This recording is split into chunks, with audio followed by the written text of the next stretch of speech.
আজই ডাউনলোড করুন আর এনজয় করুন আপনার পছন্দের শো।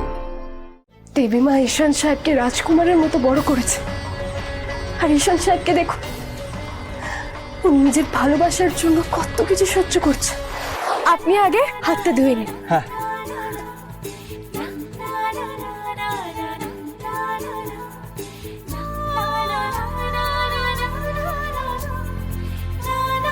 এ নিন, এ নিন, এটা দিয়ে হাতটা মুছে দিন।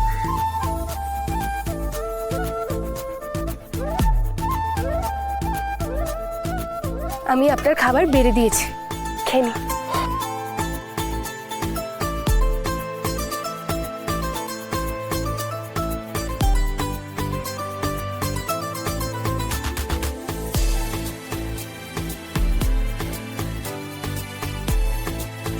আচ্ছা ঈশান,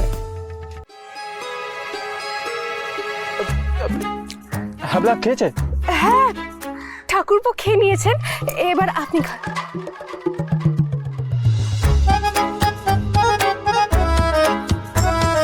ছোট সাহেবকে নাকি শুকনো রুটি আর তরকারি খেতে হচ্ছে, আর সেটাও উনি হাসি মুখে খাচ্ছে।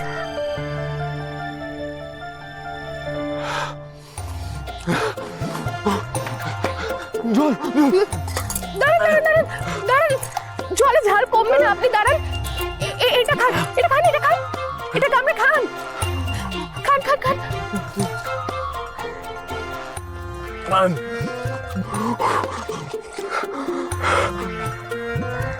একটু কমেছে?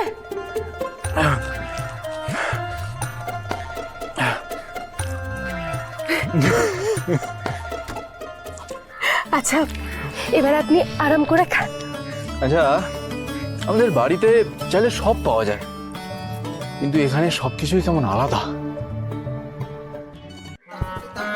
আপনি একটু আস্তে কথা বলুন, পিসি শুনে ফেলবে। না গো না, আমি তোমাদের কোনো কথাই শুনছি না। নাও নাও, খাও খাও, পেট ভরে খাও। সারাদিন কত খাটাখাটনি করছো বলো তো, খাও। সত্যি সত্যি গৌরী, এখানে সবকিছুই আলাদা। খাওয়ার ধরন, কাজের ব্যাপার, সবকিছুই আলাদা। ঠিকই বলেছেন, সবটাই এখানে আলাদা। আমার জন্য এই সব কিছু খুব আলাদা। আপনার সঙ্গে এভাবে থাকতে পারা আমার কাছে স্বপ্নের মতো। আচ্ছা তুমি খেয়েছো? হ্যাঁ, আমি খেয়ে নিয়েছি। দেখেছেন পিসি, আমার বউটা মিথ্যে কথাও ঠিক মতো বলতে পারে না। ও কিন্তু খায়নি, আমি নিশ্চিত জানি। কি করে খাবে? হ্যাঁ, সধবা মেয়ে স্বামীর আগে কখনো খেতে পারে? কিন্তু সাথে সাথে তো খেতে পারে। হ্যাঁ, তা পারে। এ নাও। আরে করছো কি? ওভাবে নয়, তুমি দাও, নিজের হাতে বউকে খাইয়ে দাও।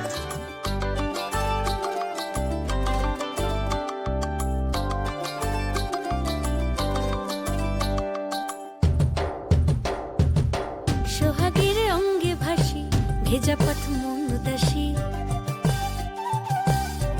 ও মনের নেই যে বাঁধন, একা মন সর্বনাশী, আগুনে পলাশ দমকা এই মুহূর্তগুলো তো আমার স্বপ্ন ছিল। কিরে কিরে ভাইদা, কি করছিস তুই? ওই একটু এক্সারসাইজ করছি।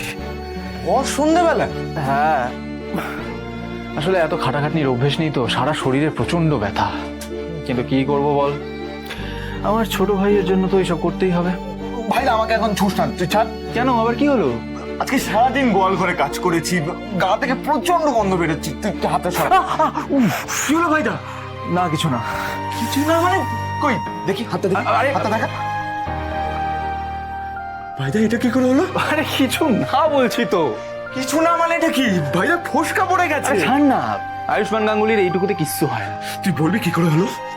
আজ ছোট সাহেব মাঠে প্রাণপণ পরিশ্রম করেছেন, কোদাল চালিয়েছেন উনি। তোকে আমার জন্য এত কিছু সহ্য করতে হচ্ছে ভাইদা। আমার ভাই ভালোবেসেছে, আর আমি দাদা হয়ে তার পাশে থাকবো না? এটা কি করে হয়? I am sorry. তুই আবার সরি বলছিস কেন? আরে বাবা, এখানে আসার সিদ্ধান্ত তো আমার ছিল, তুই তো আমাকে জোর করিসনি। ভাইদা তুই এসেছিস আমার জন্যই, তারপর এত কিছু ফেস করছিস শুধুমাত্র আমার জন্য। শোন ভাইদা, দেখে সামলে। ভাইদা, মা তোকে আদর যত্ন করে বড় করেছে, কোনোদিনও কোনো আঁচ আসতে দেয়নি। ভাইদা তুই এসি গাড়িতে চলাফেরা করার মানুষ, ভাইদা তুই এসি ঘরে তুই কোটি কোটি টাকা চেক লিখিস, চেক সাইন করিস, তারপরে তুই আমার জন্য মাঠে ঘাটে এসব করতে হচ্ছে। Anything for you Ishan, anything. আমাকে ক্ষমা করে দে ভাইদা। ভাইদা ভাইদা তোর যদি কষ্ট হয় চল আমরা এখান থেকে চলে যাই। চলে যাই মানে? কোথায় যাবো? বাড়ি ফিরে যাই। তাহলে এখানে যেই কারণে এলাম সেটার কি হবে ঈশান? আরে বাবা, অনুশ্রীর পরিবারের লোকজনকে তো আমাদেরকে ইমপ্রেস করতে হবে। দরকার নেই। দরকার নেই মানে? ভাইদা আমাদের অনুশ্রীদের পরিবারকে ইমপ্রেস করার কোনো দরকার নেই। আমার স্বার্থের জন্য আমি তোর এই কষ্ট দেখতে পারবো না। ঈশান তুই অনুশ্রীকে ভালোবাসিস, আর যেই মানুষটাকে তুই ভালোবাসিস সেই মানুষটার সাথে যদি তুই সারাটা জীবন কাটাতে না পারিস তাহলে আমি হেরে যাবো রে। ভাইদা ভাইদা তুই কষ্ট পাচ্ছিস রে, আর তোকে এরকম ভাবে দেখতে আমি পারবো না। তুই আর অনুশ্রী যদি আলাদা হয়ে যাস না, এর থেকে অনেক বেশি কষ্ট আমি পাবো ঈশান। তুই অনুশ্রীর জন্য গোয়াল ঘরে থাকছিস, গোয়াল ঘর পরিষ্কার করছিস, আর আমি তোদের জন্য এইটুকু করতে পারবো না। এই কিরে, এই টাকা দেখেছো কুসুম? দেখো অবস্থা দেখো আমার ভাইয়ের। তোকে না কুসুম একদম ঠিক নাম দিয়েছে। হ্যাঁ আয় গন্ধ জানি আসতে দেখি। দেবলীনা ম্যাডাম আর ঈশান সাহেবের বিয়ের তারিখ কিন্তু এগিয়ে আসছে, আমাদের হাতে আর বেশি সময় নেই। হ্যাঁ, এটা একদম ঠিক বলেছো কুসুম। আমাদেরকে এবার যা করার তাড়াতাড়ি করতে হবে। বিয়ের তারিখের আগেই আমাদের ফিরে যেতে হবে, আর তার জন্য যত তাড়াতাড়ি সম্ভব আমাদের অনুশ্রীর বাবা আর অনুশ্রীর দাদা ভাইয়ের মন জয় করতে হবে। আর তারপর আমরা দেবলীনা ম্যাডামের মুখোশ দেবী মায়ের সামনে টেনে খুলে দেব।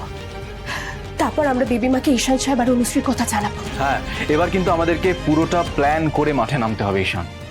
তুই সবার আগে অনুশ্রীর দাদার মন জয় কর, আর আমি অনুশ্রীর বাবা। কুসুম তুমি যেভাবেই হোক অতসী পিসির চোখে ভালো হওয়ার চেষ্টা করো, কারণ এই পরিবারের লোকজনদের মনে যদি একবার আমরা জায়গা করে নিতে পারি তাহলে তুই তোর মনের কথা এদের প্রত্যেককে খুলে বলতে পারবি। ঠিক আছে ভাইদা। ভাইদা আজকে আমরা এই দিনটা কাটিয়ে দিয়েছি, আমরা অনেকটা স্টেপ এগিয়ে গেছি। আর কয়েকদিনের অপেক্ষা, তারপর অনুশ্রীকে বউ সাজিয়ে এই রূপসাগর থেকে চন্দননগর নিয়ে যাব। আচ্ছা ঈশান সাহেব, এখন যান, আপনি গিয়ে শুয়ে পড়ুন, কারণ আমাদের অনেক পরিশ্রম করতে হবে আর তার জন্য বিশ্রাম নেওয়াটা খুবই দরকার। হ্যাঁ ঠিক আছে ভাইদা, গুড নাইট। জাদুকর গুড নাইট। আমার আবার সব বন্ধুরা অপেক্ষা করছে। ঠিক আছে বন্ধুরা মানে?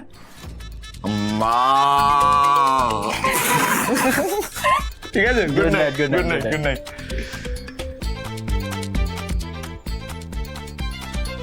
দেবী মা ঈশান সাহেবকে রাজকুমারের মতো বড় করেছে, আর ঈশান সাহেবকে দেখো, উনি নিজের ভালোবাসার জন্য কত কিছু সহ্য করছে। একমাত্র ভালোবাসাই মানুষকে বদলে দেয়।